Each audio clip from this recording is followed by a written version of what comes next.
আমি এর মধ্যে কয়েকবার বলেছি, আবারও বলি, সেটা হচ্ছে যে ডক্টর ইউনূসকে কবে না কোনো এক কালে মরণোত্তর সংবর্ধনা, মানে যদি আল্লাহ না করুক উনি 134 বছরেরও কম বাঁচেন, তাহলে মরণোত্তর সংবর্ধনা দিয়ে দেয় আওয়ামী লীগ।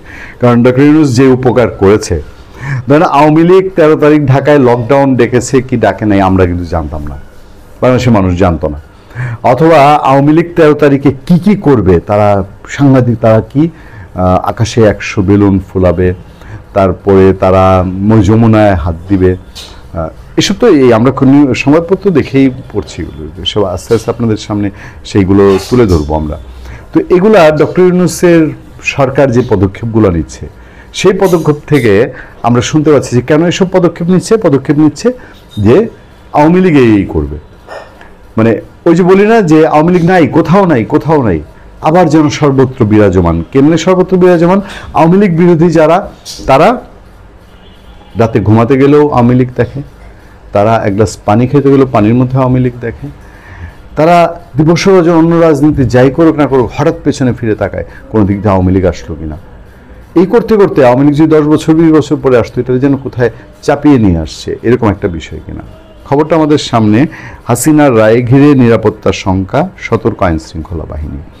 আচ্ছা, জুলাই গণঅভ্যুত্থানে সংগঠিত হত্যা সহ মানবতা বিরোধী অপরাধের মামলায় সাবেক প্রধানমন্ত্রী শেখ হাসিনা সহ 3 আসামির রায় ঘোষণাকে ঘিরে দেশ জুড়ে নিরাপত্তা উদ্বেগ দেখা দিয়েছে। রায় ঘোষণার দিন ধার্য করা হয়েছে 13 নভেম্বর। সরকারি সূত্র বলছে, নিষিদ্ধ ঘোষিত আওয়ামী লীগের নেতাকর্মীরা ওই দিনকে কেন্দ্র করে বিশৃঙ্খলা সৃষ্টির পরিকল্পনা করছে। সামাজিক যোগাযোগ মাধ্যমে ছড়াচ্ছে গুজব, উস্কানিমূলক পোস্ট ও লকডাউনের আহ্বান।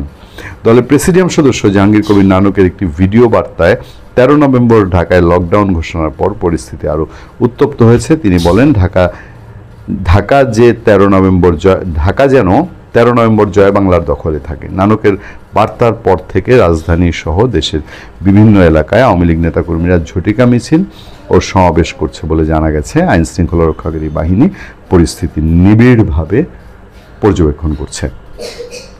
ইন্টারেস্টিং হলো, আমরা যাদের সঙ্গে আলোচনা করি তারা বলছেন যে যদি ছেড়ে দেওয়া হতো আওয়ামী লীগকে, যেদিন 13 তারিখ আওয়ামী লীগ কিছু করবে, চুপচাপ বসে থাকা হতো। বাংলাদেশের বাস্তবতা বা আওয়ামী লীগকে সাংগঠনিকভাবে কি এখন সেভাবে কেউ দেখছে যে আওয়ামী লীগ অতটা সুসংগঠিত হয়ে গেছে, তারা চাইলেই ঢাকায় 1 লাখ লোক নামাতে পারবে, তারা চাইলে বা নামাবে, মানে কোনো ম্যাসাকারের দায়িত্ব আবার কি আওয়ামী লীগ তার কাঁধে নিবে?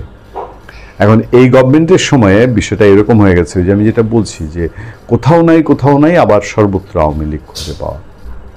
এখন এই সরকারের সময় বিভিন্ন বিলবোর্ডে দেখা গেছে আওয়ামী লীগ ভয়ঙ্করভাবে ফিরে আসবে, আওয়ামী লীগ এই করবে, আওয়ামী লীগ সেই করবে, কিন্তু আমি আসলে কোথাও দেখতে পাচ্ছি না যে মানে শুধুমাত্র সরকারের দিক থেকে যদি দুর্বলতাগুলো প্রকাশ না পায় তাহলে আওয়ামী লীগ কোনটা করবে? আওয়ামী লীগ তো দেশের বাইরে তারা নড়াচড়া করছে, যথেষ্ট করছে, কিন্তু দেশের ভেতরে সরকার যে রাজনৈতিক অস্থিতিশীলতা তৈরি করেছে এবং জনগণের মধ্যে যে অনাস্থা তৈরি করেছে, সে অনাস্থার জন্য তো আওয়ামী লীগ প্রয়োজন হয় না। সে অনাস্থার জন্য তো সাধারণ মানুষই তার জন্যে তার প্রতিক্রিয়া জানানোর জন্য প্রস্তুত থাকে, তাই না? ভালো থাকবেন, সুস্থ থাকবেন। আপনার সাথে আমি আতিক রহমান, পূর্ণিয়া।